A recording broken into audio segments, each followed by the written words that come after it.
إن أريد إلا الإصلاح ما استطعت وما توفيقي إلا بالله عليه توكلت وإليه أنيب۔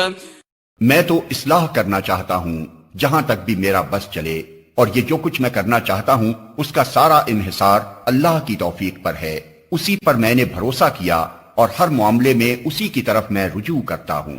الحمدللہ نحمده ونستعینه ونستغفره ونؤمن به ونتوکل علیہ ونعوذ باللہ من شرور انفسنا ومن سیئات اعمالنا من يهده الله فلا مضل له ومن يضلله فلا هادي له ونشهد ان لا اله الا الله ونشهد ان محمدا عبده ورسوله اما بعد فان خير الحديث كتاب الله وخير الهدي هدي محمد صلى الله عليه وسلم وشر الأمور محدثاتها وكل محدثة بدعة وكل بدعة ضلالة وكل ضلالة في النار۔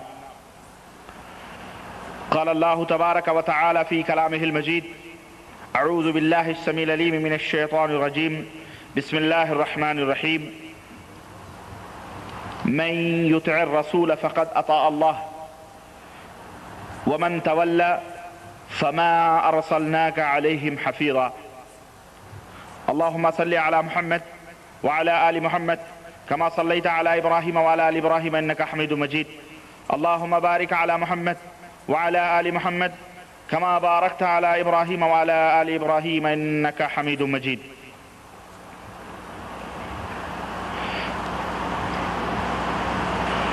تمام قسم کی حمد و ثنا، کبریائی اور بڑائی اس خالق کائنات کے لیے لائق و زیبا ہے جس نے ہمیں اور آپ کو پیدا فرمایا، اور بیش بہا درود و سلام اس ذات مبارکہ مقدسہ پر جو ساری کائنات کے لیے رشد و ہدایت بنا کر کے بھیجے گئے۔ برادران اسلام، نوجوان دوستوں، بزرگوں اور بھائیوں، جیسا کہ آپ کو پتہ ہے کہ فیضان سنت جو کتاب ہمارے بر صغیر ہند و پاک کے اندر جناب محمد الیاس قادری نے لکھی ہے، اس کتاب کے تعلق سے ہماری گفتگو ہو رہی ہے، جس کا نام انہوں نے فیضان سنت رکھا ہے، اور جس کے بارے میں نے بتایا ہے کہ اس کے اندر سنتیں تو بہت کم ہیں، البتہ بدعات اور شرکیات کا ملغوبہ وہ کتاب ہے۔ ایک بنیادی طور میں آج اپنی گفتگو ختم کرنا چاہتا ہوں، اور میں اس موضوع کو زیادہ لمبا نہیں کرنا چاہتا۔ کیوں؟ اس لیے کہ جب یہ بات ہمیں اچھی طرح سے معلوم ہو جائے کہ اس بندے کا ایمان اور عقیدہ کیا ہے، اس بندے کا عقیدہ کیا ہے، عقیدہ مین اور اہم ہے۔ عقیدے کے بارے میں جب پتہ چل جائے کہ یہ بندہ کیسا ہے، یہ بدعقیدہ ہے یا صحیح عقیدہ۔ بدعقیدہ مطلب یعنی توحید کے اوپر اس کا ایمان و عقیدہ کیسا ہے، کیا اس کے اندر شرک تو نہیں ہے، کیا اس کے اندر بدعات تو نہیں ہے۔ اگر بندے کے اندر معلوم ہو جائے کہ چلو یہ الحمدللہ موحد ہے، قرآن و سنت اور سلف صالحین کے منہج اور ان کے عقیدے کے مطابق اس کا عقیدہ ہے، تو پھر اس کی باتیں سنی جائیں، اس کے عادات، اس کے اعتبار، اس کے اعمال اور اس کی تحریریں اچھی طرح سے پڑھ کر کے اس کے اوپر غور کیا جائے کہ پھر اعمال جو یہ بیان کر رہا ہے یا یہ باتیں جو عمل کی ہمیں دعوت دے رہا ہے، یہ اعمال کیا نبی کریم صلی اللہ علیہ وسلم سے ثابت ہیں یا نہیں ثابت ہیں۔ لیکن جب بنیادی طور پر یہ بات معلوم ہو جائے اور یہ پردہ فاش ہو جائے کہ یہ بندہ، اس کا عقیدہ فاسد ہے، بدعقیدہ ہے، یہ مشرک ہے، کیوں؟ اس لیے کہ یہ غیر اللہ کو آواز دیتا ہے، غیر اللہ سے استمداد کرتا ہے۔ غیر اللہ سے میری مراد وہ لوگ، اللہ کے سوا وہ لوگ جو طاقت نہیں رکھتے، مر چکے، ان کی ہڈیاں گڈیاں سڑ گئیں، گل گئیں، اور وہ لوگ ہماری آواز نہیں سن سکتے، قبروں میں پڑے ہیں، چاہے کوئی بھی ہو۔ تو پھر اگر وہ ان کو آواز دیتا ہے، ان کو مددگار سمجھتا ہے، یا اس طرح سے بنیادی طور پر بدعقیدگی کا وہ شکار ہے، تو پھر ایسے لوگوں کی باتیں بہرحال ملاوٹوں سے خالی نہیں ہوں گی، ان کے اعمال بھی ملاوٹ اس کے اندر پائے جائیں گے۔ تو یہ بنیادی طور پر ہمیں یہ پرکھنے کا فن ہمیں معلوم ہونا چاہیے کہ گفتگو کرنے سے پہلے یہ جان لیا جائے کہ یہ شخص نبی کریم صلی اللہ علیہ وسلم کے سلسلے میں کیا عقیدہ رکھتا ہے، اللہ کے سلسلے میں کیا عقیدہ رکھتا ہے۔ اگر وہ نبی کریم صلی اللہ علیہ وسلم کے سلسلے میں بدعقیدگی کا شکار ہے، یعنی وہ کہتا ہے کہ اللہ کے رسول صلی اللہ علیہ وسلم جس طرح زندگی میں زندہ تھے بے عین ہی، اسی طرح آپ قبر انور کے اندر زندہ ہیں، باقاعدہ آپ کی ازواج مطہرات استغفارات پیش کی جاتی ہیں، استغفراللہ، اور آپ ان سے شباشی فرماتے ہیں، آپ اسے ہم بستری کرتے ہیں، تو یہ بات کھلی طور پر واضح ہے کہ ایسا آدمی بدعقیدہ ہے، گمراہ ہے، مشرک ہے، اور اس کے ایمان کا کوئی بھروسہ، جو گستاخ ہے رسول صلی اللہ علیہ وسلم کا، جو اس طرح کے عقیدے رکھے۔ اسی طرح سے وہ یہ عقیدہ رکھے کہ جو اللہ کے نیک بندے ہیں وہ مرتے نہیں بلکہ چلے جاتے ہیں، وہ پردہ کر جاتے ہیں، یا وہ یعنی اس طرح کی بدعقیدیاں بیان کرے، یا اللہ کے رسول صلی اللہ علیہ وسلم بجسم جسیم بالکل جس طرح زندہ تھے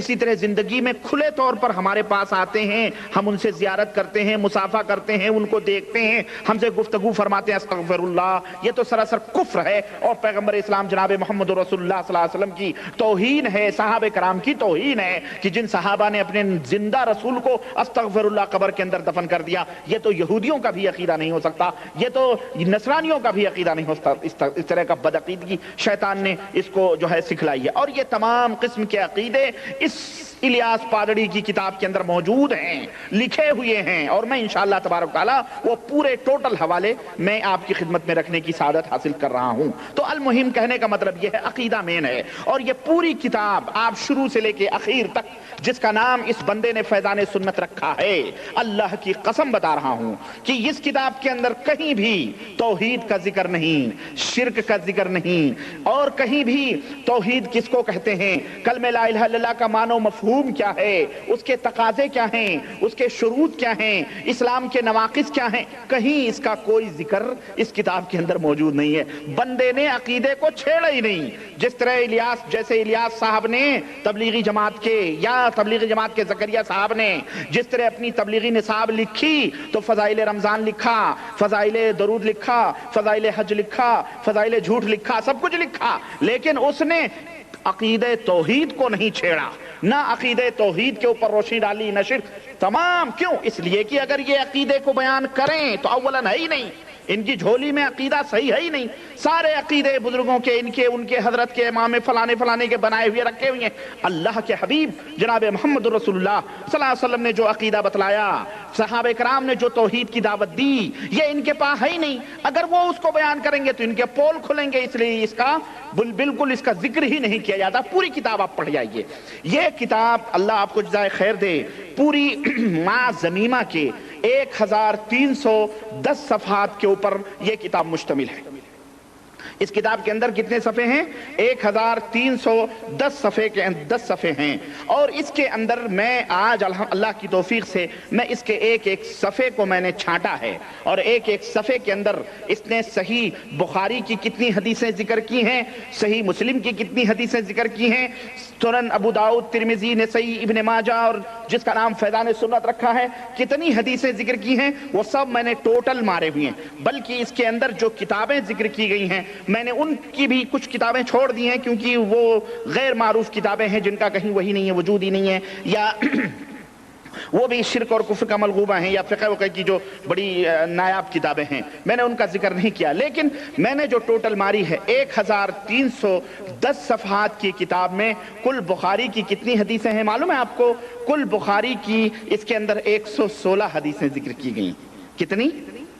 کل ٹوٹل کتنی حدیثیں ذکر کی گئی ہیں؟ 116 حدیثیں، 1310 صفحات کے اوپر مشتمل یہ کتاب جس کا نام فیضان سنت رکھا گیا۔ آپ سوچتے ہوں گے پھر اس میں ذکر کیا کیا جو اتنی موٹی بھینس جیسی کتاب اس نے لکھی؟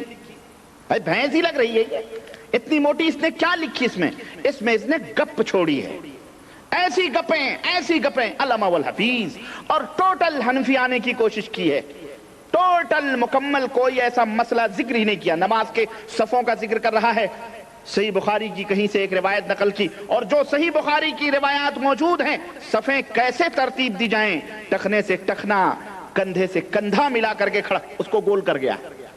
لا یجرمنکم شنان قوم علی اللہ تعدلوا، اللہ نے فرمایا کیا انصاف کرو، اپنے تعصب نہ کرو، کسی کے ساتھ تعصب نہ کرو۔ مومن کا کام یہ ہے کہ انصاف کرنا۔ صحیح بخاری کی 116 روایتیں، صحیح مسلم کی 120 روایتیں، اسی طرح ترمذی کی 114 روایتیں۔ اب ترمذی کی جو 114 روایتیں ہیں یہ روایتیں بھی قابل دراسہ ہیں، ان کے اندر کتنی صحیح ہیں، کتنی ضعیف ہیں، کتنی موضوع ہیں، ان کا بھی پتہ لتا نہیں ہے۔ یہ بھی میں آپ کو بتلاتا چلوں، صحیح بخاری صحیح مسلم کے بارے میں تو کوئی شک نہیں ہے، لیکن ترمذی کے بارے میں بہرحال 116 روایتیں اپنے مطلب کی انہوں نے بیان کر دی۔ نسائی کے اندر 23 حدیثیں اس کو ملی، اور موضوعات کتنے ہیں معلوم ہے؟ 41 موضوعات ہیں، 41 موضوعات ہیں، جن موضوعات کو جو وہ موضوعات ہیں جن کے اوپر احادیث کے ذخیرے موجود ہیں، لیکن اس بندے خدا کو حدیث نہ ملی۔ 23 حدیثیں سنن نسائی سے ذکر کر رہا ہے، ابن ماجہ سے 74 حدیثیں لے رہا ہے، ابو داؤد سے 77 حدیثیں لے رہا ہے، اور فقہ کے مسائل اللہ اکبر اگر حدیث کے مقابلے میں جوڑے جائیں تو آپ کو حیرت ہوگی کہ جس میں فقہ کی کوئی ضرورت ہی نہیں ہے، لیکن اس کے باوجود بھی فقہ کے مسائل یہ حضرت لے رہے ہیں۔ میں آپ کو بتاؤں مثال کے طور پر فتاوی عالمگیری سے اس شخص نے 54 مسائل لیے ہیں، فتاوی عالمگیری سے 54 مسائل 54 مسائل لیے ہیں۔ اسی طرح سے انہوں نے جو ہے در مختار سے انہوں نے 73 مسائل لیے ہوئے ہیں۔ اسی طرح سے رد المحتار سے 62 مسائل لیے ہیں۔ یہ سب ان کی حنفی فقہ کی معرکۃ الآراء کتابیں ہیں۔ اسی طرح سے اپنے بزرگوں کی مثلا کیمیائے سعادت ایک کتاب ہے ان کے بزرگوں کی، اس کتاب سے اس نے 76 مسائل ذکر کیے ہیں۔ سوچئے احادیث کے ذخیرے چھوڑ کر یہ علم گلم فالتو کتابیں جن کا کتاب و سنت کا کہیں ذکر ہی نہیں، وہ کتابیں ذکر کر رہے ہیں۔ جناب علی جذب القلوب جو کہ ایک کتاب ہے، یہ بھی صوفیوں کی لکھی ہوئی، 13 مسائل۔ اسی طرح سے جناب علی کیا کہتے ہیں بہت ساری اسرار اولیاء 6 واقعات، مکاشفۃ القلوب سے 64 مسائل اس نے ذکر کیے ہیں۔ بہار شریعت جو امجد علی ایک بہار شریعت صدر الشریعہ گوزی کہتے ہیں، ضلع اعظم گڑھ کے ان کو صدر الشریعہ کا خطاب دیا، جس کا بیٹا ضیاء المصطفیٰ قادری میرا استاد ہے، وہ میرا استاد تھا کسی زمانے میں۔ بہرحال اس کا بیٹا ہے امجد علی جس نے بہار شریعت 17 جلدوں کے اندر لکھی ہے، اس کی کتاب سے 52 مسائل اس نے ذکر کیے ہیں، 52 مسائل۔ ہاں حدیث ہے، اگر تم فیضان سنت لکھ رہے ہو تو پھر ان کتابوں کی کیا ضرورت ہے تم کو بیان کرنے کی؟ تو پھر اس میں تم نے اپنے مطلب کی چیزیں رکھی ہیں۔ فیضان سنت ایک ٹائٹل ہے، اور سنت کا نام لے کر کے تم نے اپنے بزرگوں کے واقعات، ان کی کہانیاں، ان کے قصے، اور اس طرح سے تم نے اس کے اندر بھرے ہیں۔ اور جناب علی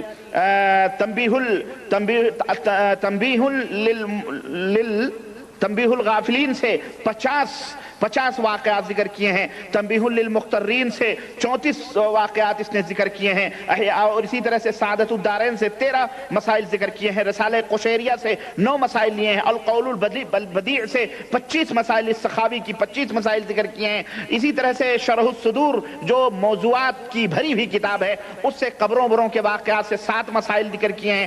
المہم یہ تمام سب میں نے ڈیٹیل تمام سب لیے۔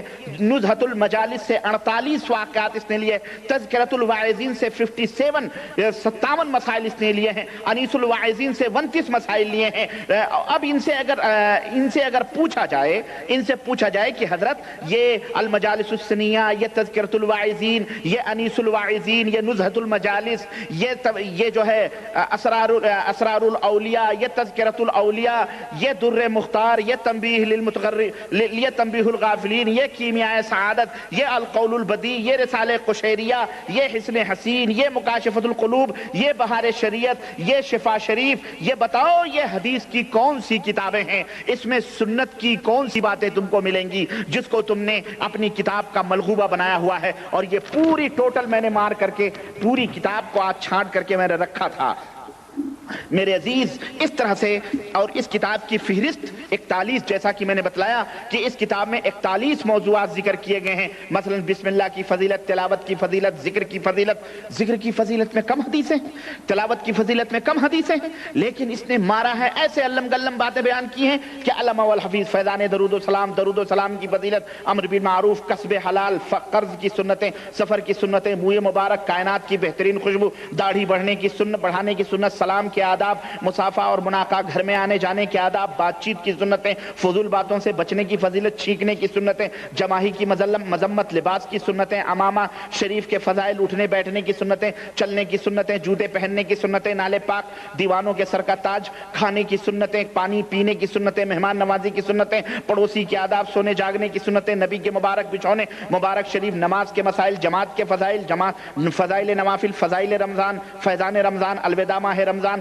لیلۃ القدر کا بیان، سنت اعتکاف، عید الفطر کا بیان، اور نہ جانے کتنے مسائل ہیں جن کا ذکر ہی نہیں ہے اس کے اندر، بالخصوص وہ ایمان اور عقیدہ جو توحید کا ہے، جس کے اوپر تمام روزے، نماز، حج، زکوٰۃ، یہ چھینک اور یہ پیشاب، یہ پیخانے کے طور اور طریقے اور سنت کے مطابق اسی وقت قبول کیے جائیں گے جب ایمان اور عقیدہ درست ہو، اس کا کہیں بندے خدا نے ذکر ہی نہیں کیا ہے۔ بہرحال بڑی اختصار کے ساتھ اللہ کی قسم میں کیا بتاؤں، اور کتابیں جو انہوں نے ذکر کی ہیں اگر آپ کو بتاؤں، کوئی بھی صحیح بخاری، یہ صحیح ستہ کے علاوہ بقیہ اس کے اندر جو کتابیں ایک دو چار ہیں، جیسے مشکات ہے، مشکات تو خیر وہ تو مجموعہ ہے چند حدیث کی کتابوں کا، وہ اس کو کوئی مرجع یا مصدر نہیں مانا جاتا ہے، طبرانی ہے، مسند احمد ہے، حاکم ہے، جامع صغیر، دارمی، ابن حبان، ترغیب ترہیب ہے۔ بہرحال اس کے بعد فتاوی عالمگیری، شفا شریف، کشف الغمہ، مطامع المسرات، بہار شریعت، در منصور، غنیۃ الطالبین، لمعان صوفیہ، مکاشفۃ القلوب، انیس الواعظین، تذکرۃ الواعظین، اسرار الاولیاء، المجالس السنیہ، حسن حسین اور مواہب اللدنیہ، عجائب القرآن، کنز الایمان، الملفوظات اعلی حضرت، مناقب امام اعظم، شواہد الحق، دلائل النبوہ، کشف المحجوب، داتا گنج ہجویری کی معتمہ اور معتمہ مالک تو حدیث کی کتاب ہے، انوار البشارہ، تاریخ واقدی، جواہر البحار، اصابہ، اسی طرح سے معدن الاخلاق، احیاء العلوم، فتاوی رضویہ، فتاوی افریقیہ، حیات الحیوان اور سچی حکایات، جواہر البیان، انفاس العارفین، تفسیر طحاوی، ریاض الصالحین، سنی بہشتی زیور، زواجر، مجالس الابرار اور اسی مراقل فلاح، ابو نعیم خطیب، اور اسی طرح سے لواقع الانوار شامی اور جواہر اور پتہ نہیں کیا کیا کتابیں۔ صاحب یہ بتاؤ کون سی حدیث کی کتابیں ہیں؟ یہ حدیث کی کتابیں، ہاں یہ حدیث کی کتابیں، اس میں کوئی بھی حدیث کی کتاب نہیں۔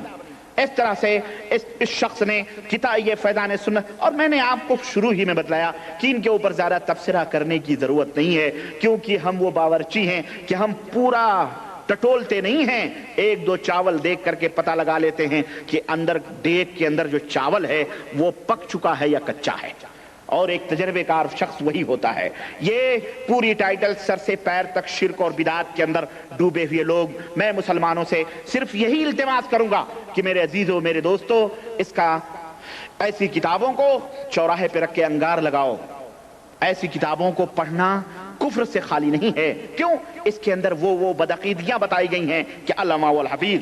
آپ کہیں گے جناب اس کی دلیل کیا ہے؟ آئیے میں آپ کو دلیل بتاؤں۔ اور اس نے فیضان سنت لکھ کر کے جو فیضان بدعت پھیلائی ہے لوگوں کے اندر، جو بدعتوں کا سیلاب، خرافات، بدعقیدگی کا سیلاب اس نے جو پھیلایا ہے، اس کو میں آپ کی خدمت میں رکھوں۔ چنانچہ دیکھیے، بسم اللہ کی برکتوں میں صفحہ 61 نمبر پر اس شخص نے ایک بات ذکر کی ہے، اور ان سے کوئی پوچھے، اسلامی دعوت تحریک اسلامی کے دوستوں سے میری درخواست ہے کہ ایسے اپنے اس میٹھے میٹھے طاہر القادری الیاس القادری سے پوچھو، الیاس قادری سے میٹھے میٹھے جو سنی بھائیوں کرتا ہے، اس زہر سے پوچھو، اس سے پوچھو کہ لکھا ہے کہ ایک شخص نے مرنے سے پہلے یہ وصیت کی کہ انتقال کے بعد میرے سینے پر اور میری پیشانی پر بسم اللہ الرحمن الرحیم لکھ دینا۔ چنانچہ ایسا ہی کیا گیا۔ پھر کسی نے خواب میں اس شخص کو دیکھ کر حال پوچھا، اس نے بتایا جب مجھے قبر میں رکھا گیا، عذاب کے فرشتے آئے، پیشانی پر بسم اللہ دیکھی اور کہا تو عذاب سے بچ گیا۔ در مختار، در مختار کون سی سنت کی کتاب ہے؟ بولو، ارے بیوقوف بنا رہے ہو تم امت کو احمق بنا رہے ہو۔ در مختار فقہ حنفی کی کتاب ہے، اور جس کے بارے میں کہوں کہ اس کے اندر سب موجود ہے، اگر نہیں موجود ہے تو نہ قرآن ہے نہ حدیث ہے۔ جاؤ، یہ میرا چیلنج اور میرا دعویٰ ہے۔ اس کے حوالے سے تم خوابوں کے اوپر عقیدے بیان کر رہے ہو کہ پیشانی پر بسم اللہ الرحمن الرحیم منکر نکیر دیکھیں چلے جائیں۔ نبی کریم صلی اللہ علیہ وسلم نے فرمایا ہے کیا؟ پوچھو ان سے، نہیں فرمایا ہے۔ در مختار ان کی فقہ کی کتاب۔ ہاں، کوئی حنفی پٹ جائے تو پٹ جائے، وہ کوئی جاہل ہو، کوئی اندھا ہو مقلد، تم اس کو احمق بناؤ تو بناؤ، لیکن ہم جیسے فقیروں کو، جو لوگ الحمدللہ کتاب و سنت کی معرفت رکھتے ہیں اور تم جیسے جاہلوں کو ٹھوکروں پہ رکھتے ہیں۔ اللہ کا فضل اور اس کا احسان ہے جس نے ہمیں یہ توفیق عطا فرمائی ہے کہ ہم الحمدللہ قرآن و حدیث کا علم رکھتے ہیں۔ اللہ کا شکر اور اس کا احسان ہے۔ تم اب بتاؤ تحریک اسلامی، دعوت اسلامی کے دوستو، اس طاہر القادری سے پوچھو کہ حضرت آپ نے جو یہ بسم اللہ الرحمن الرحیم لکھا ہے کہ پیشانی پہ لکھو، نبی کریم صلی اللہ علیہ وسلم نے اس کا حکم دیا ہے، اس کی اجازت دی ہے؟ اور سنو اب لکھا، پیارے اسلامی بھائیو، جب کوئی میت ہو جائے تو بسم اللہ شریف وغیرہ ضرور لکھ لیا کرو، آپ کی تھوڑی سی توجہ بیچارے مرنے والے کی بخشش کا ذریعہ بن سکتی ہے۔ بڑا آسان نسخہ بتایا جا رہا ہے، بڑا آسان نسخہ۔ زندگی بھر شرابی بنو، زندگی بھر بدعت کرو، زندگی بھر شرک کرو، زندگی بھر خرافات کرو، اور زندگی بھر خرافات کرو، زندگی بھر بدکاری کرو، زناکاری کرو، اور سب کچھ کرو، عرس اور فاتحے میلاد جا کر کے لونڈیاں پھنساؤ، سب کچھ کرو، اور مرنے کے وقت مریدوں کو یا اپنے ورثہ کو یہ کہہ دو کہ جناب علی پیشانی پہ میرے بسم اللہ لکھ دینا، منکر نکیر واپس چلے جائیں گے۔ منکر نکیر ان کے دجل اور فریب سے واقف نہیں ہیں، اللہ کو بیوقوف بنا رہے ہیں۔ یہ دنیا کے احمق اور دنیا کے بیوقوف اللہ کو کیا بنا سمجھ رہے ہیں؟ بسم اللہ۔ اور سنو، کفن پر لکھنے کا طریقہ حضرت علامہ شامی، اگر کوئی سنے تو کہے گا کوئی بہت بڑا ولی۔ یہ شامی پتہ ہے کون ہے؟ یہ ان کے حنفی مذہب کے بڑے بزرگ ہیں جنہوں نے شامی کتاب لکھی ہے، فتاوی شامی، انہی کی لکھی ہوئی کتاب ہے فقہ حنفی کی۔ فرماتے ہیں کہ یوں بھی ہو سکتا ہے کہ میت کی پیشانی پر بسم اللہ الرحمن الرحیم لکھیں اور سینے پر کلمہ طیبہ لا الہ الا اللہ محمد الرسول اللہ لکھیں، مگر نہلانے کے بعد اور کفن پہنانے سے پہلے کلمے کی انگلی سے لکھیں، روشنائی انک سے نہ لکھیں۔ رد المحتار، ان سے پوچھو رد المحتار کون سی کتاب ہے؟ حدیث کی کتاب ہے، محدثین نے لکھا ہے۔ رد المحتار فقہ حنفی کی معرکۃ الآراء کتاب ہے، اس پہ یہ حدیث کی کتاب نہیں، یہ قرآن کی کتاب نہیں۔ امت کے لوگوں آنکھیں کھولو، سمجھو تمہارا ایک بھائی تمہیں آگاہ کر رہا ہے۔ اور سنیں، ایک ہی حوالے سمجھا کریں، بس اشارے میں دوں گا، کیونکہ یہ نشان کہاں سے گرا بھائی؟ اشارے میں دوں گا۔ کہتے ہیں ایک ایک قطرے سے بڑی چیزیں ہیں، میں آپ کو کہاں بتاؤں، لیکن میں صرف آپ کو ایک ایک نمونے دکھاتا ہوں۔ کہتے ہیں کہ سرکار مدینہ کا فرمان عالی شان ہے کہ جو کوئی بعد نماز طلوع آفتاب لا الہ الا اللہ کا ورد کرتا رہے، درمیان میں دنیاوی بات نہ کرے، تو اللہ اس کو ضرور جنت عطا فرمائے۔ اور جو کوئی وضو کرتے وقت یہی کلمات کہے تو لا الہ، وضو کرتے وقت، جو کوئی وضو کرتے وقت یعنی دوران وضو یہی کلمات کہے، کون سے؟ لا الہ الا اللہ، تو اللہ تبارک تعالی ہر قطرے کے بدلے میں ایک فرشتہ پیدا کرے گا جو قیامت تک کلمہ پڑھے گا، ان سب کا ثواب اس شخص کو ملے گا۔ انیس الواعظین۔ ہمیں تو اللہ کے نبی نے صحیح حدیثوں سے تو کہیں ثابت نہیں ہے کہ اللہ کے رسول صلی اللہ علیہ وسلم نے دوران وضو بسم اللہ شروع میں اور اخیر میں اشہد ان لا الہ الا اللہ اور جو دعا ہے وہ وضو کی بیچ میں ہمارے نبی نے کسی بھی صحیح حدیث میں نہیں بتلایا، کسی بھی صحیح سنت سے ثابت نہیں کہ اللہ کے نبی نے ہمیں یہ دعا بتلائی ہو۔ تو انیس الواعظین، واعظوں کے لیے دلوں کو مطلب یعنی مونس، دلوں کا مونس، واعظین کے دلوں کا مونس۔ یہ بتاؤ یہ کون سی کتاب ہے حدیث کی؟ کس محدث نے یہ کتاب لکھی ہے؟ اس جیسے جاہلوں نے یہ کتابیں لکھی ہیں جو جھوٹی اور موضوع روایات کو بھر بھر کر کے امت کو گمراہ کر رہے ہیں۔ اللہ کے نبی نے دوران وضو کوئی بھی دعا نہیں بتلائی ہے، کسی بھی صحیح حدیث سے ثابت نہیں ہے۔ اور دوران وضو اس طرح کے دعا پڑھنا یہ بدعت ہے۔ تو یہ فیضان سنت کا درس نہیں بلکہ فیضان بدعت سکھائی جا رہی ہے لوگوں کو سنت کے نام پر۔ اور سنو، اسی طرح سے میں آپ کو بتاؤں، بڑی باتیں ہیں اس کے اندر۔ کہتے ہیں قعدہ میں کلمہ پڑھتے وقت انگلی اٹھانا سنت ہے۔ کہتے ہیں پیارے اسلامی بھائیوں، جب قعدے میں بیٹھو تو اب وہ جب کہتے ہیں جب اشہد ان کہتے ہوئے لا پر پہنچو تو لا کہنے سے پہلے چھگلیاں اور اس کے برابر والی انگلی ہتھیلی سے ملا لیں، یعنی جب تشہد میں بیٹھو تو جب لا اشہد اللہ پہ پہنچو، التحیات للہ الصلوات الطیبات والسلام علیک ایھا النبی ورحمۃ اللہ وبرکاتہ والسلام علینا وعلی عباد اللہ الصالحین، اشہد اللہ کہتے ہیں جب تک تو انگلی آپ کی کھلی رہے گی، لیکن جب اشہد اللہ پر پہنچو تو کیا کرو؟ چھگلیاں اور اس کے برابر والی انگلی ہتھیلی سے ملا دیں، بیچ والی اور انگوٹھے کا حلقہ بنا لیں، اب شہادت کی انگلی سیدھی کھڑی کر دیں، مڑی ہوئی نہ ہو، لا الہ کہنے پر انگلی کھڑی رکھیں اور الا اللہ کا الا شروع کرتے ہی تمام انگلیاں کھول دیں اور فوراً سیدھی کر لیں۔ ذرا اس الیاس پادڑی سے پوچھو اور جاؤ، میرا چیلنج ہے اللہ کی قسم، ایک بھی صحیح حدیث سے اس نے جو طریقہ بتلایا ہے ثابت کر دے تو ربانی کی گردن حاضر ہے، ربانی کی گردن حاضر ہے۔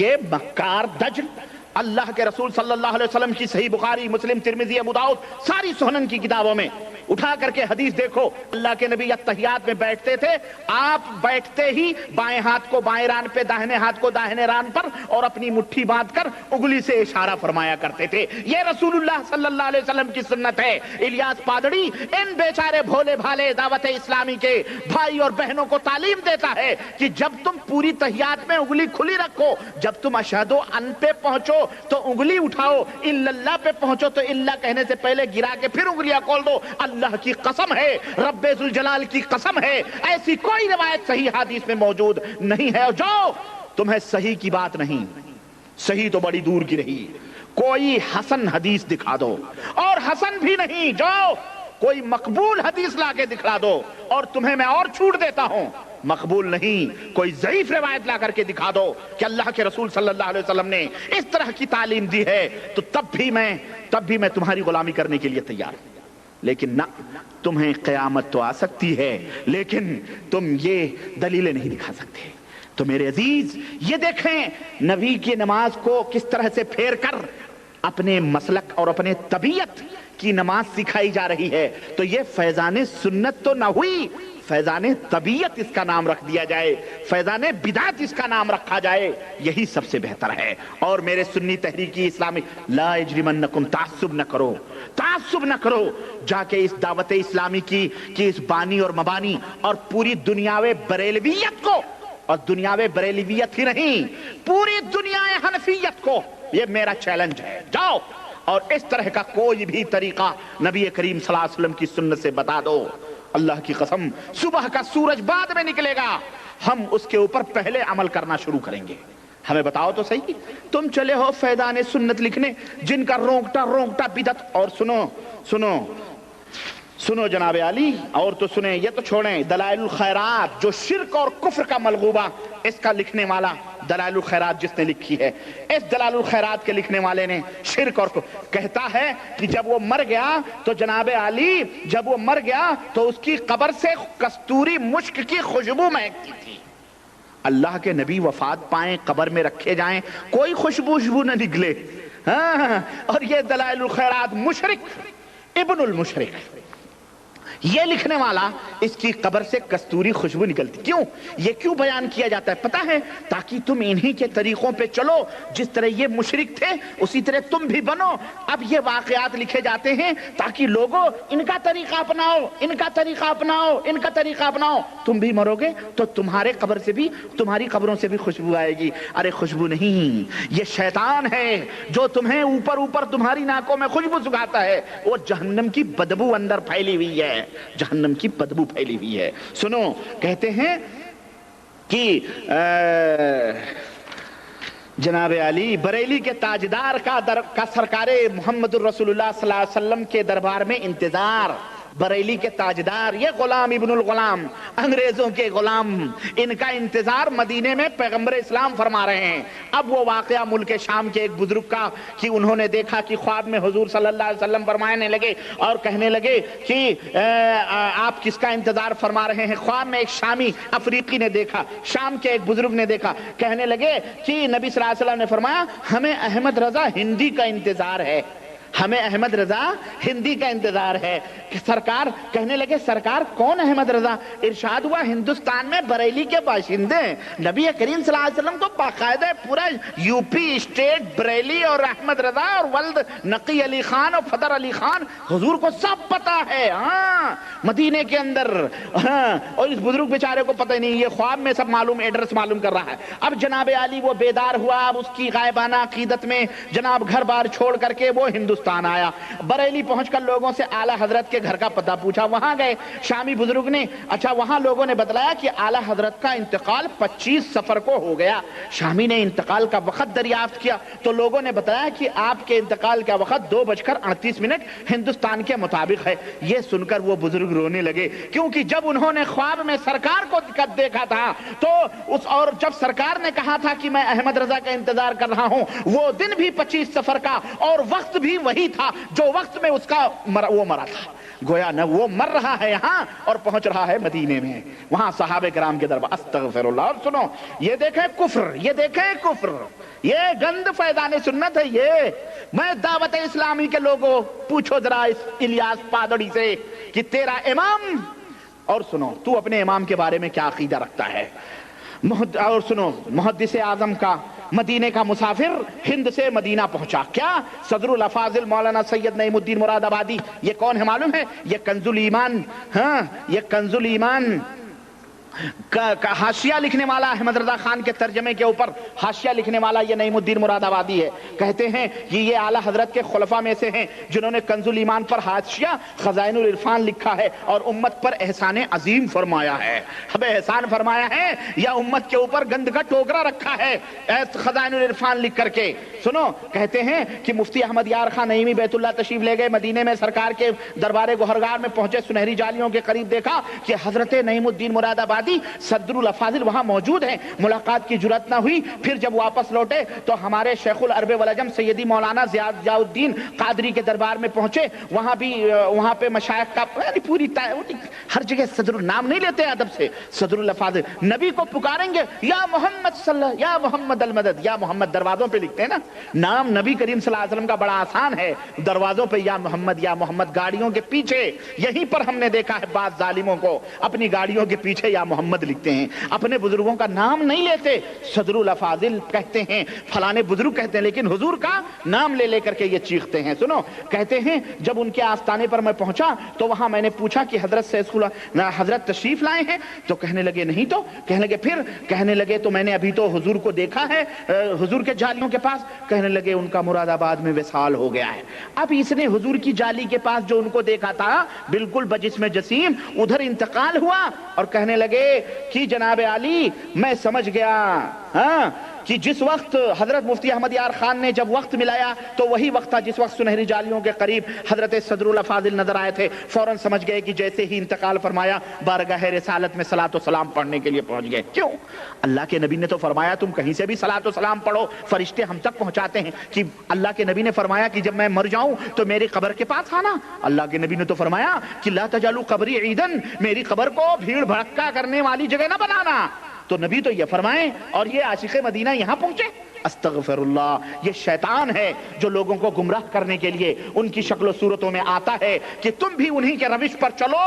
یہ دیکھو کس طرح سے ان کے کرامات۔ اور سنو، مفتی اعظم ہند اس وقت میں بریلوی تھا، ہم اپنے بھائی کے پاس پہنچے، تو اسی دن اردو ٹائمز جو بامبے سے نکلتا ہے اس کا اخبار انہوں نے ہمیں دیا اور کہا کہ ذرا یہ پڑھو، اور وہی کرامت میں اس کتاب میں نے دیکھی۔ وہ کرامت کیا ہے کہ جناب، اور اس وقت میں نے وہ کرامت پڑھی تو میں نے کہا کہ بھائی یہ بزرگوں کی کرامت ہے، بزرگان دین مرتے کہاں ہیں، وہ زندہ رہتے۔ میرے بھائی بڑے بھائی تھے، اللہ انہیں جزائے خیر دے، وہ ہنسنے لگے، کہنے لگے کچھ دن کے بعد میں تم سدھر جاؤ گے۔ کہنے لگے شہزادے اعلی حضرت تاجدار اہل سنت مفتی اعظم ہند شاہ محمد مصطفیٰ رضا خان 1:40 پر بریلی میں انتقال پائے۔ اب مہم مر گئے، مرنے کے بعد جب ان کو غسل دیا جا رہا تھا تو تمام کپڑے اتار لیے گئے، چادر آپ کے جسم مبارک پر ڈالی گئی تھی، صرف ایک چادر تھی، تمام کپڑے اتار لیے گئے۔ اچانک ہوا چلی اور جسم اطہر پر پڑی ہوئی چادر مبارک ہوا کی وجہ سے ہلنے لگی، قریب تھا کہ وہ چادر اٹھ جائے، بے پردگی ہو جائے، لیکن حضور مفتی اعظم کے ہاتھ میں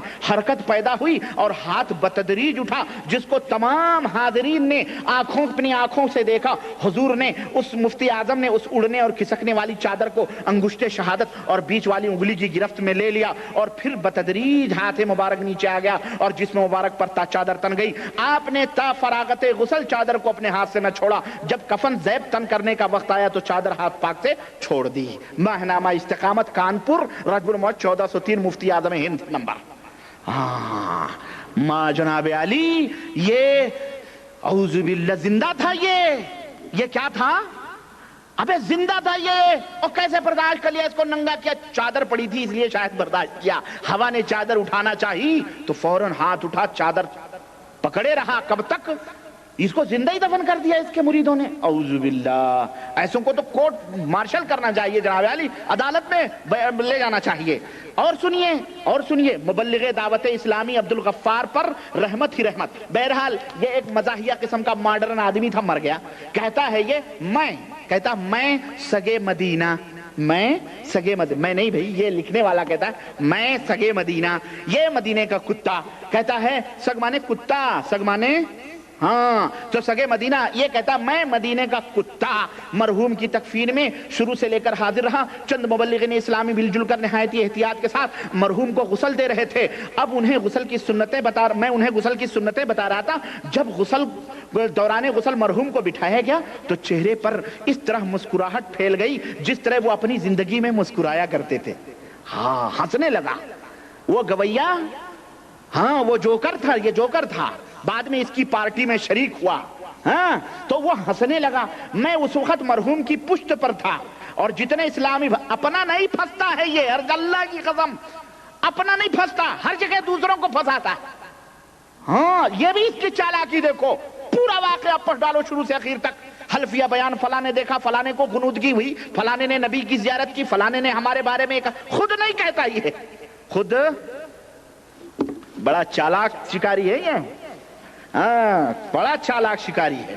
کہتا ہے کہ چہرہ جس طرح اپنی زندگی میں اچھا میں چونکہ پشت کی طرف تھا، اب ظاہر ہے کسی کوئی پوچھ سکتا تھا حضرت آپ نے بھی دیکھا، اگر کوئی وہاں بھی مل جائے کہ آپ نے دیکھا تو قسم اٹھاؤ تو اس کو مصیبت ہو جائے گی نا، اس لیے دوسروں کو پھنساتا ہے کہ چونکہ میں پیٹھ کی طرف تھا، لوگ چہرے کی طرف تھے، انہوں نے دیکھا۔ اچھا جناب علی، کفن پہنانے کے بعد چہرہ کھلا چھوڑ دیا گیا آخری دیدار کے لیے، لوگ شروع ہوئے، ہم مل کر نعت شریف پڑھ رہے تھے۔ ہم مل کر کیا کر رہے تھے؟ مردوں پر، اس کے گھر میں، ہم بیابا میں ہیں اور گھر میں بہار آئی ہے۔ اب دیکھیں گھر والے ماتم کر رہے ہیں، یہ بیٹھ کے نعت شریف پڑھ رہے ہیں وہاں گا گا کر کے۔ بعض دیکھنے والوں نے دیکھا، سنو بعض دیکھنے والوں نے، یہاں بھی اس نے نہیں دیکھا، کہہ رہا ہے بعض دیکھنے والوں نے دیکھا کہ ہونٹ بھی جنبش کر رہے تھے، گویا نعت شریف پڑھ رہے تھے۔ اعوذ باللہ، استغفر اللہ۔ یہ دعوت اسلامی کے کون لوگ ہیں؟ مبلغین کی یہ شان ہے۔ تو اے دعوت اسلامی کے لوگوں، اسی لیے یہ واقعہ لکھا جا رہا ہے کہ تم بھی اس کے مبلغ بنو، تم بھی جب مرو گے تو تم بھی اسی طرح مسکراؤ گے، اسی طرح بڑبڑاؤ گے، اسی طرح تمہارے ہونٹ بھی ہلیں گے جس طرح اس گویے اور اس جوکر کے مرنے پر یہ تمام سب ہو رہا ہے۔ استغفر اللہ۔ سنو، کہتے ہیں حسب وصیت سگے مدینہ نے نماز جنازہ پڑھائی۔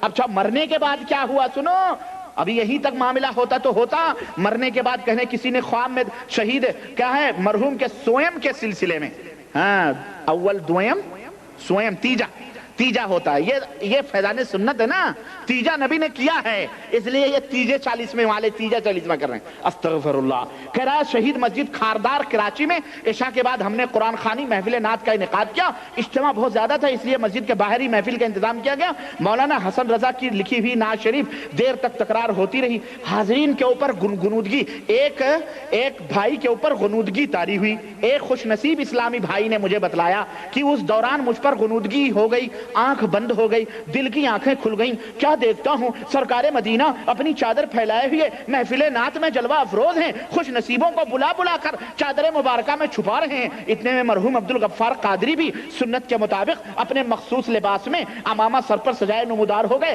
سرکار مدینہ نے مرحوم کو بھی دامن رحمت میں چھپا لیا۔ ہاں دیکھیں یہ سب فضائل بیان کیے جا رہے ہیں اپنے اجتماعات کی، اپنے مبلغین کی، کیوں؟ اسی لیے سنو۔ اچھا جناب علی، کہتے ہیں ولی کی صوفیاء کرام فرماتے ہیں عام مسلمان تو عمل سے اچھی باتوں کا حکم کرتے ہیں، اولیاء کرام نگاہوں سے، کس سے؟ نگاہوں سے تبلیغ کرتے ہیں۔ اللہ کے نبی تو نگاہوں سے تبلیغ نہ کریں، اللہ کے نبی تو جائیں طائف، لوگوں کو قرآن سنائیں، لوگوں کو اپنے اللہ کی باتیں بتائیں، یہاں نگاہوں سے تبلیغ ہو رہی ہے۔ سنیے، کہتے ہیں تم نے ٹھوکر سے ہے مردوں کو جلایا یا غوث، ٹھوکر سے. اب وہ پورا واقعہ لکھا ہوا ہے جناب عالی. بغداد شریف میں پتہ نہیں کیا کیا وہ سب مردے پتہ نہیں کہاں کہاں گئے. وہ قبر کہاں قبروں کے قبرستان گئے تو جناب عالی ٹھوکر دی ایک قبر کو, تو ایک مردہ باہر سر نکال کر کے کھڑا ہو گیا اور اس نے کہا کیا حضور قیامت آ گئی؟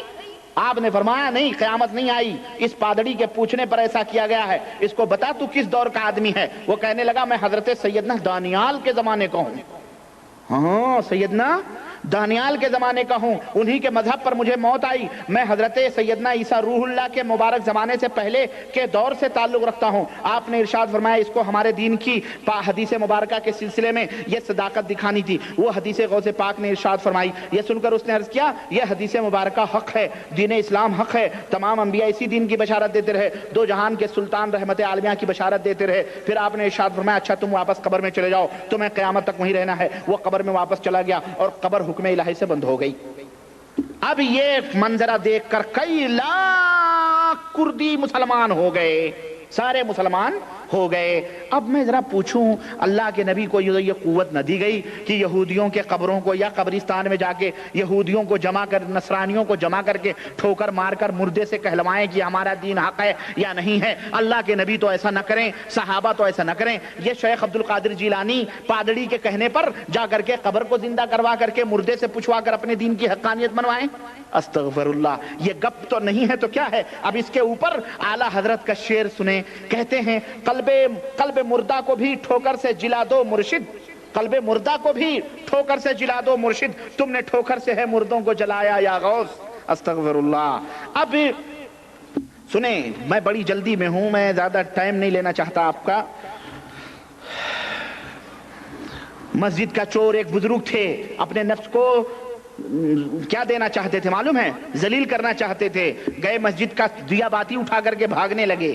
دری وری تھی, شاید کچھ تھا, کہتا ہے کہ گدڑی تھی. اچھا, جان بوجھ کر کے چادر, ایک مسجد کے میں عین نمازیوں جان بوجھ کر چوری کرنے کے انداز میں کسی کی چادر اٹھا کر بدن پر اوڑھ لی اور پھر اپنی گدڑی ڈال دی اور چلتے بنے. لوگ پیچھے دوڑے اور اس کی خوب پٹائی کی اور یوں آپ مسجد کا چور کے نام سے مشہور ہوئے. اس طرح یہ بزرگ لوگوں کی نظر میں تو چور مشہور ہو گئے, لیکن اللہ کی بارگاہ میں کافی مقبول ولی تھے. دعوت اسلامی کے لوگوں, آپ بھی ولی بننا چاہتے ہو نا تو جاؤ کسی مسجد میں. اسی طرح تم جمعے کو جوتیاں چرایا کرو, اور جب لوگ نکلنے لگے تب جوتیاں سمیٹو, پھر تب میں تماشا دیکھوں, پھر الیاس قادری تمہارے سروں کے اوپر کوئی بال نہ دیکھے, پتہ چلے پھر تم بھی چوروں کے نام سے مشہور ہو جاؤ. ولی اللہ اپنے اپنے نفس کو اسی طرح سے ذلیل کیا کرو, اور الیاس قادری کو بھی بولو اسی ولی کے نقش قدم پر چلتے ہوئے جا کر کے مسجدوں کے مائکرو فون وغیرہ چوری کرے. اور مسلمانوں تم بھی سوچو, کہیں بھی کسی مسجد میں اگر اس طرح کی چوری ہو تو ذرا دیکھتے رہو. جب چور پکڑو تو پوچھو دعوت اسلامی کے آدمی تو نہیں ہو, کیونکہ ان کو الیاس قادری یہی درس دے رہا ہے کہ پٹو گے, جوتے کھاؤ گے, سب کچھ کھاؤ گے, لیکن اللہ کے ہاں بہت معزز اور محترم ہو گئے. اللہ کے نبی نے تو چوری کو حرام قرار دیا, اللہ نے چوری کو حرام قرار دیا. اور یہ کون سی ولایت کی منزل ہے کہ جو چوری کرنے سے ولی بنتا ہے؟ یہ کون سی ولایت کی منزل ہے؟ اور سنیں,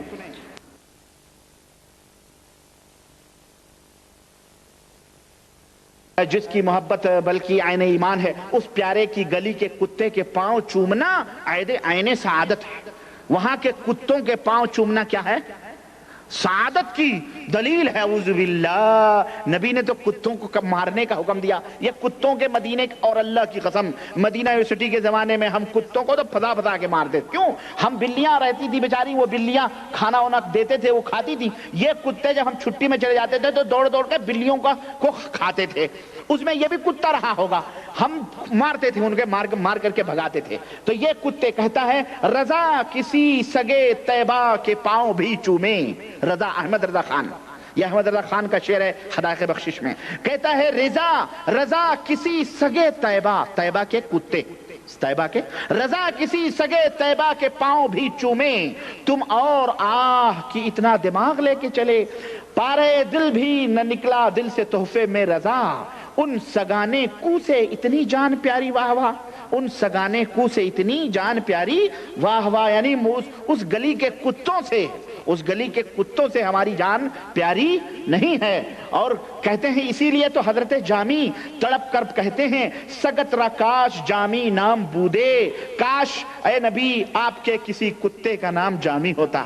اس جامی جاہل کو کوئی بتائے، یہ جامی بہت بڑا شاعر ہے، ہاں یہی ملا جامی ہے۔ کون ہے معلوم ہے؟ زکریا صاحب نے جس کو اپنی کتاب فضائل حج میں ذکر کیا ہے کہ مولانا جامی نے ایک قصیدہ لکھا تھا۔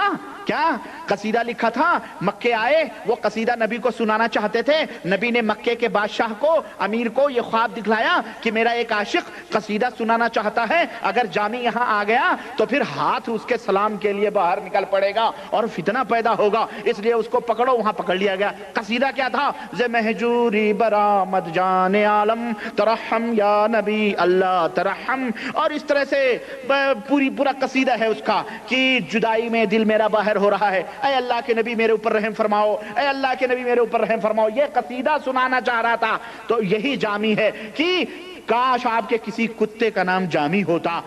نبی تو کتا نہیں پالتے تھے، نبی کے چارپائی کے نیچے کتا آئے تو حضرت جبریل داخل نہ ہو اور حضرت جبریل کہیں میں نہیں آ سکتا جب تک کتا ہے۔ اللہ کے نبی کتا پالیں گے؟ جو یہ کہہ رہے ہیں کہ جو کتا پالتا ہے اس کی نیکیوں میں ایک قیرات روزانہ کم کی جاتی ہے، اور ایک قیرات احد پہاڑ کے برابر ہے۔ ایک قیرات کتنا ہے؟ احد پہاڑ کے برابر ہے، اس کی نیکیاں کم ہوتی ہیں۔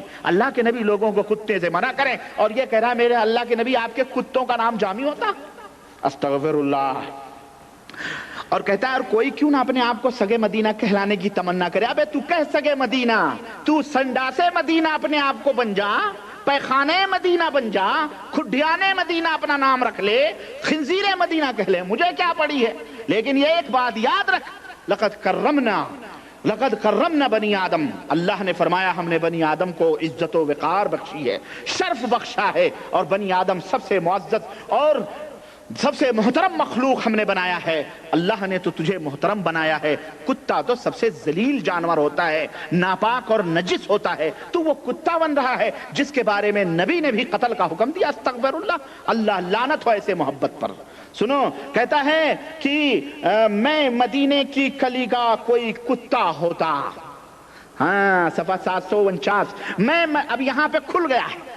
ہم جب سگ کا معنی کتا کرتے ہیں نا تو لوگ کہتے ہیں کہ ربانی صاحب سگ معنی کچھ اور ہوتا ہے، سگا ہوتا ہے۔ سگ معنی کیا ہوتا ہے؟ سگا ہوتا ہے، ربانی صاحب اپنی طرف سے کہہ رہے ہیں۔ لیکن سنو اب کھلا ہے یہ، کہتا ہے میں مدینے کی گلی کا کوئی کتا ہوتا۔ اب تو کوئی شک نہیں رہے گا نا ربانی کی باتوں میں، ہاں لوگ ایسے دھوکہ دیتے ہیں، اس کی باتیں نہ سنو، وہ اپنی طرف سے کہتا ہے، میں اپنی طرف سے نہیں کہتا ہوں، بس انہی کی محفل سنوارتا ہوں، چراغ میرا ہے رات ان کی، انہی کے مطلب کی کہہ رہا ہوں، زبان میری ہے بات ان کی۔ سمجھ رہے ہیں؟ ہاں، نہ تم صدمے ہمیں دیتے، نہ ہم فریاد یوں کرتے، نہ کھلتے رازے سربستہ، نہ یہ رسوائیاں ہوتی۔ یہ رسوائیاں جو ہو رہی ہیں اسی لیے تاکہ امت گمراہ نہ ہو۔ سنو، کہہ رہا کاش میں مدینے کی گلی کا کوئی کتا ہوتا، کاش ہوتا نہ میں انسان مدینے والے، کاش میں انسان نہ ہوتا، میں کتا ہوتا۔ استغفر اللہ، یہ بھی کوئی تمنا ہے؟ وہی ہو گئی جو خواجہ عزیز الحسن مولانا اشرف علی صاحب تھانوی کے چہیتے مرید، کاش میں آپ کی بیوی ہوتی۔ استغفر اللہ، استغفر اللہ۔ اشرف علی صاحب تھانوی کی بیوی کی تمنا کرے کوئی کتا بننے کی تمنا کرے، ہے نہیں؟ اعوذ باللہ۔ مولانا قاسم نانوتوی بھی اور پھروں سگانے حرم کے ساتھ شعر لکھا نا، قصیدہ۔ زکریا صاحب نے فضائل حج کے اخیر میں پورا ذکر کیا۔ بہرحال تو جناب علی ان کتوں کا ذکر چھڑا ہے تو ذرا ایک اور زلزلہ خیز، جو میں کہوں کہ ساری باتوں کو ایک طرف رکھو اور اس نماز کو ایک طرف رکھو، اس کے کفر میں کوئی شک نہیں ہے۔ صلاۃ غوثیہ ادا کرنے کا طریقہ، ابھی تک ہم صلاۃ پڑھتے تھے اللہ کے لیے، اب یہ غوث پاک کے لیے نماز پڑھنے کا طریقہ بتایا جا رہا ہے۔ اب سوچو نماز اللہ کی عبادت ہے کہ نہیں ہے؟ اب وہ عبادت کسی بندے کے لیے کی جائے، خود محمد الرسول اللہ صلی اللہ علیہ وسلم کے لیے کی جائے تو یہ کفر ہے کہ نہیں کفر ہے؟ بولو ہاں، صلاۃ غوثیہ، مغرب کی نماز کے 3 فرض سنتیں پڑھ کر 2 رکعت نفل ادا کیجیے. بہتر یہ الحمدوں کے بعد ہر رکعت میں 11 بار سورہ اخلاص پڑھیں. سلام پھیرنے کے بعد اللہ کی حمد و ثنا کریں. صفحہ نمبر 987 نہ بھولیے گا، 977. پھر سرکار مدینہ پر 11 بار درود پڑھیں. 11 بار یہ کہیں، کیا کہیں؟ یا رسول اللہ، یا نبی اللہ، اغثنی وامددنی فی قضاء حاجتی، یا قاضی الحاجات. یا رسول اللہ، یا نبی اللہ، میری فریاد کو پہنچیے، میری مدد کیجیے میری حاجت پوری ہونے میں. اے تمام حاجتوں کے پورا کرنے والے، بتاؤ اللہ تمام حاجتوں کا پورا کرنے والا ہے کہ نہیں؟ یہ رسول اللہ کو تمام حاجتوں کا پورا کرنے والا ہے، کہہ رہا ہے. یہ پرلے درجے کا مشرک ہے. یہ پرلے درجے کا کیا ہے؟ مشرک ہے. سنو، اور یہی نہیں کہ نبی کریم صلی اللہ علیہ وسلم تک محدود ہو، کہتا ہے پھر عراق شریف کی طرف، بغداد معلی کی جانب. عراق شریف ہو گیا، صدام شریف ہو گیا، ایجنٹ ہے نا یہ لوگ، صدامی ہیں. اس کی طرف 11 قدم چلیں. یہ 11 کا نمبر 11ویں شریف والا ہے. 11 قدم، 11 بار، 11 یہ 11 قدم چلیں. ہر قدم پر کیا کہیں؟ سنو، یا غوث الثقلین و کریم الطرفین اغثنی وامددنی فی قضاء حاجتی یا قاضی الحاجات. اے جن و انس کے فریاد رس، اعوذ باللہ، اے جن و انس کے فریاد رس، اور اے ماں اور باپ دونوں طرف سے بزرگ، میری فریاد کو پہنچیے اور میری مدد کیجیے میری حاجت پوری ہونے میں. اے حاجتوں کے پورا کرنے والے. ابھی تک تو نبی صلی اللہ علیہ وسلم تمام حاجتوں کو پورا کرنے والے تھے. اب 600 برس بعد پیدا ہونے والے شیخ عبد القادر جیلانی بھی حاجتوں کو. یہ بے ہرجائی لوگ ہیں. یہ کون لوگ ہیں؟ ہرجائی، جن کا پیٹ، ایک طوائف کا پیٹ ایک دروازے پہ نہیں بھرتا جب تک 72 لوگوں سے نہ سونگے وہ. یہ وہی لوگ ہیں. ابے نبی سے اللہ کا در چھوڑا تو نبی کے در پہ پہنچا، نبی کا در چھوڑا تو بغداد پہنچ گیا، عراق، اور پھر اپنے اپنے بزرگوں کی سونگ رہے ہیں، چاٹ رہے ہیں. استغفر اللہ. کہتے ہیں بہار شریعت بہوالا بہجت الاسرار اعلیٰ حضرت شاہ احمد رضا خان اسی نماز دو گانا کے بارے میں فرماتے ہیں کیا کہ حسن نیت ہو خطا تو کبھی کرتا ہی نہیں، آزمایا ہے یہ گانا ہے تو گانا تیرا، کہ اگر نیت اچھی ہو تو میں نے آزمایا ہے کہ دو گانا اگر آپ کے یہ گانا یعنی دو گانا نماز یعنی 2 رکعت نماز اگر آپ کی پڑھ لی جائے تو پھر نیت اچھی ہو تو ہر تمنا اور ہر آرزو اور ہر حاجت پوری ہو سکتی ہے. استغفر اللہ. اللہ کی قسم جو لوگ غوث کے لیے نماز پڑھتے ہوں اور جو لوگ ایک عقیدہ رکھتے ہوں، اللہ کی قسم، رب کعبہ کی قسم ہے، اللہ اور اس کے رسول کی نظر میں ایسے لوگ مردود ہیں، کافر ہیں، مشرک ہیں، کیونکہ عبادتیں صرف اللہ وحدہ لا شریک کے لیے ہیں. یہ عبادتیں اپنے اپنے بزرگوں کے لیے کر رہے ہیں، غوث ثقلین کے لیے کر رہے ہیں، ان کے کفر کے لیے یہی کافی ہے، اور میں اس سے زیادہ آپ کچھ نہیں کہہ سکتا. اور بھی بہت ساری اس کے اندر خرافات باتیں ہیں جن کو میں کیا کہوں اور کتنا میں بیان کروں. المہم میری درخواست اور میری مسلمان بھائیوں سے یہ التجا ہے کہ میرے مسلمان دوستو اب آنکھیں کھولو اور اس جیسی بنڈل اور برباد کتابوں کو انگار لگا دو. قرآن و سنت تمہاری ہدایت کے لیے آواز دے رہے ہیں، اللہ اور اس کے رسول کی سنتیں تمہیں آواز دے رہی ہیں.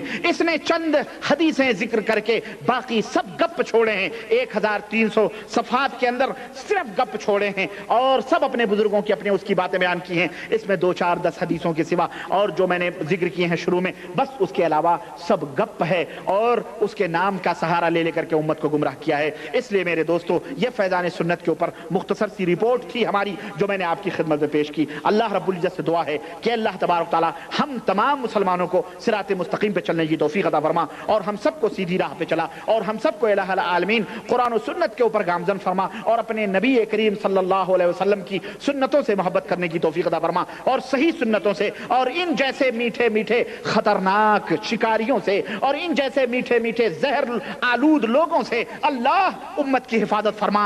اللہ ان کو ایسے دجالوں اور مکاروں اور ایسے فریب کاروں سے الہ العالمین امت کو محفوظ فرما. اور یہ پرانے شکاری ہیں، وہی مکے کے مشرکین ہیں جو نیا جال لے کر کے نئے دانے لے کر کے امت کے اندر آئے ہیں، جنہوں نے لبادہ اڑا ہے اسلام کا اور اسلام کے لبادے میں کفر اور شرک کی پرورش اور کفر اور شرک کی نشر و اشاعت کر رہے ہیں. اے پاک پروردگار امت کو ان جیسے دجالوں اور مشرکوں اور مکاروں سے الہ العالمین محفوظ فرما، اور ہمارے بہن اور بھائیوں کی عزت و عصمت الہ العالمین ان کے عزت و آبرو کو محفوظ فرما، اور ان کو ان برے راستوں اور جہنم کی راہوں سے بچا لے مولا، الہ العالمین ان کو محفوظ فرما، آمین یا رب العالمین۔ وما علینا الا البلاغ، وصلی اللہ علی نبینا محمد وعلی آلہ وصحبہ اجمعین، والسلام علیکم ورحمۃ اللہ وبرکاتہ۔ ہمارے ایک بھائی نے کوئی پرچہ دیا ہے، یہ اللہ جزائے خیر دے، یہ کوئی پرچہ، اس میں لکھا ہے کہ حضور عبرت حاصل کرو بے نگاہ والو۔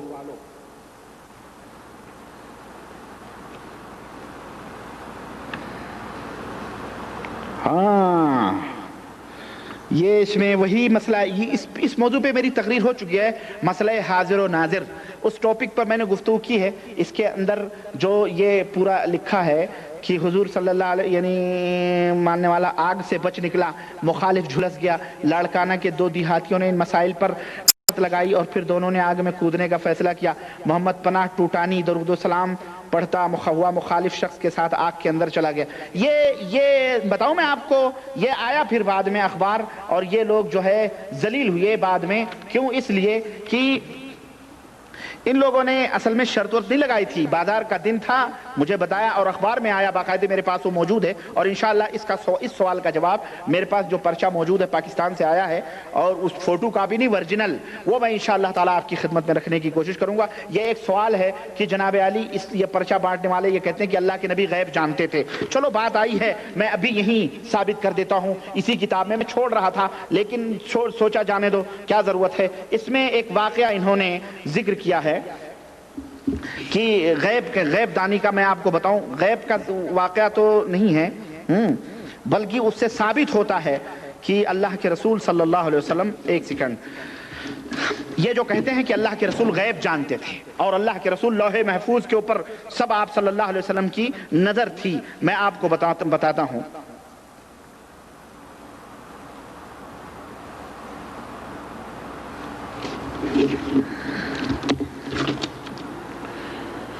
صفحہ نمبر 73، صفحہ نمبر 73، صفحہ نمبر 73،